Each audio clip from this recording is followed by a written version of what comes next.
97% населения Кыргызстана кредитке отурду. А потому что кирешеңди, чыгашаңды кирешең актабайт. Кантип? Абысын отуруш бар, жор отуруш бар, кампир отуруш бар, кошуна отуруш бар, айылдаштар менен отуруш бар, баня жорок бар, шерине бар, аш жемей бар, көч жемей бар. Ай, шоңураган кыргыз, кыргыз.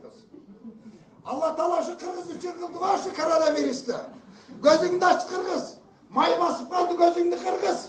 O yerde үйленелek балаң Кореяда, Россияда уже касал. Turmuşka çıkarak балаң касал деп Алла Таала жөнөттү. Мен дайым айтып келгенде айтам.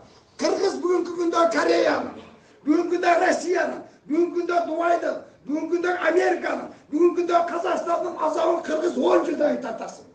Бүгүн акылыңа келбесе, кантип? Ошокто балдарың жүрүп сага акча салып атат. Душман көзүнө, эл көзүнө үй салып атасың. 10 жылдан ошол үйдү сатып, балаңдын ден соолугун таппайсың, кызыңдын ден соолугун таппайсың. Эсиңе салып ал кыргыз. Потому что Россиянын 22 шаарында аппарат менен көрдүм. Балаң үйлөнө элек касал, кызың турмушка чыга элек уже касал. Эсиңе кел кыргыз. Эсиңе кел кыргыз. Эсиңе кел кыргыз. Токтот абысын отурушту. Токтот жор отурушту. Токтот бажа отурушту. Токтот кампир отурушту. Токтот айылдаштардын отурушун кошуна. Токтот бүгүн.